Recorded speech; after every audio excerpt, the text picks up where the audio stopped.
Va yana juda ko'pchilikda bir xato bo'ladi. Ya'ni uyga vazifalarni yoki topshiriqlarni misol uchun olib qaraydigan bo'lsak, to'garak mashg'ulotlarga berilgan topshiriqlarni maktabga borib, ya'ni dars jarayonida tayyorlaydi. Bu eng katta xatolardan biri. Chunki u yerda tayyorlangan dars hech qachon miya qabul qilmaydi. Shovqinlar, boshqa muhit atmosferasi, boshqa dars ma'lumotlari va siz bu yoqdan boshqa ma'lumotni kirgizmoqchisiz. Ya'ni miyaga keladigan axborot oqimlari turlicha. Miya qaysi birini qabul qilsin?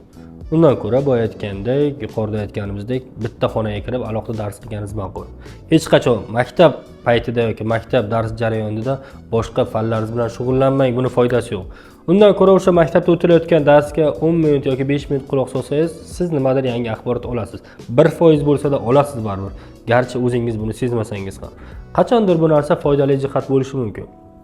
Shuning uchun aytmoqchi bo'lganim, darsni o'z vaqtida tayyorlagan o'quvchi sifatli ta'limga juda tez erishadi.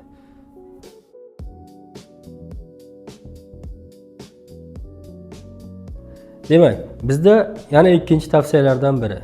Demak, darsni sifatli qabul qilish uchun yoki sifatli ta'lim olish uchun ikkinchi qoida deb aytsak bo'ladi.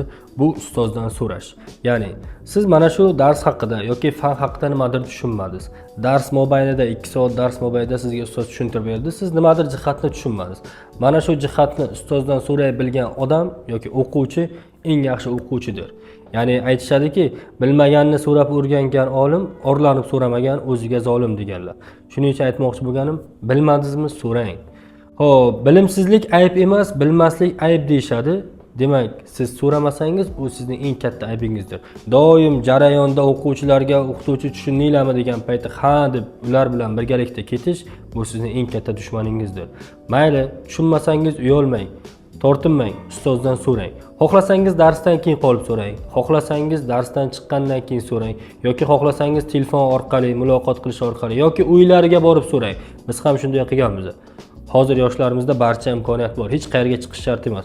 Mana bu narsa bor ekan, barcha jarayonlar osondir. Faqat foydalanishni bilishimiz kerak. Demak, aytmoqchi bo'lganim, so'raydigan o'quvchi eng yaxshi o'quvchidir. So'ramaydigan o'quvchi yo u tushunmagan yoki umuman tushunmagan hisoblanadi. Shuning uchun iloji boricha so'rang. Garchi bilsangiz ham so'rang. Nima uchun? Sizga ikkinchi marta takrorlash bo'ladi. Bu takrorlashning yomon jihati yo'q, chunki aytishadiki, takrorlash bilimning onasidir. Lekin men bunga qarshiman. Biz tezroq gapirishga harakat qilyapmiz. Nima uchun? YouTube tarmog'idagi bu kontentimiz daqiqasi cho'zilib ketmasligi va siz zerikib qolmasligingiz uchun. Shuning uchun to'g'ri tushunasiz va bu bizning birinchi kontentimiz uchun. Xo'p, boyagi fikrimizga qaytamiz.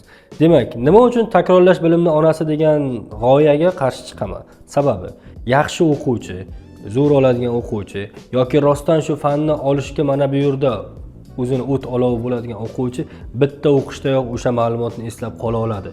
Nima uchun? O'sha fanni sevsagina. Chunki bizda ham ustozlarimiz aytadi. Husanjon, agar shu fanni o'qimoqchi bo'lsang, shu fanni sev. Bo'lmasa foydasi yo'q. Yillar davomida yurishimiz mumkin, lekin fanni sevmasak buni foydasi yo'q. Shuning uchun aytmoqchi bo'lganim, fanni seving. Ana o'shanda sizga takrorlashning keragi bo'lmaydi. Bittaga olingan ilm hech qachon mana bu yerdan chiqib ketmaydi. Telefoningizga olingan ma'lumot, fleshkaga yuklangan ma'lumot yoki diskka ko'chirilgan ma'lumot qachondir yo'qolib ketishi mumkin. Lekin bu yerdan kirgan narsa hech qayerga chiqib ketmaydi. Nima uchun? Chunki chiqib ketadigan yo'q.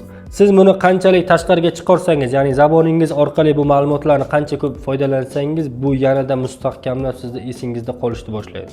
Boshqa yechimi yo'q. Siz qanchalik ko'p ishlatsangiz, shuncha tezroq esingizga qoladi. Mana tilchilar bu narsani ma'qullashi mumkin. Rus tili yoki ingliz tili qanchalik ko'p speaking qilsangiz yoki yodlagan lug'atlaringizni qancha ko'p ishlatsangiz hayotingizda, kundalik hayotingizda bu narsa tezroq sizning esingizga qoladi. Va misol uchun har doim ishlatadigan so'zlaringiz sizning kundalik hayotingizning bir bo'lagi bo'lib qolib, u doim siz bilan ajralmas bir qismi bo'lib qoladi. Shuning uchun, misol uchun ingliz tilidan biz bilamiz. Misol uchun hello so'zini bilamiz yoki здравствуйте so'zlarini bilamiz. Nima uchun? Sababi biz buni juda ko'p foydalanamiz. Lekin boshqa so'zlarni foydalanmaganimiz uchun ular bizning yodimizda qolmaydi. Lekin aslida biz uni lug'atdan yodlaganmiz. Lekin foydalanmaymiz. Demak, qancha ko'p foydalansak, shuncha ko'p esimizda qolishi yoki nima desam, jarayonda eslab qolish qobiliyatimizda oshishiga shunchalik turtki bo'ladi. Shuning uchun aytmoqchi bo'lganim, olgan ma'lumotlaringizni amalga tatbiq qiling. Uni ishlatmasangiz, uni foydasi yo'q, u eskiradi. Uni qancha ishlatib borsangiz o'shuncha. Ya'ni pichoqda ham yoki o'tmaydigan narsani ham qancha ko'p charxlasangiz yoki ishqalasangiz yoki foydalansangiz o'shunchalik o'tkir bo'lishni boshlaydi. Sizga maslahatim, eslatgan yoki yodlagan lug'atlaringizni ko'proq amaliy tatbiq qiling. Chunki Eynshteynning bir gapi bor. Amaliyot nazariyadan kuchli.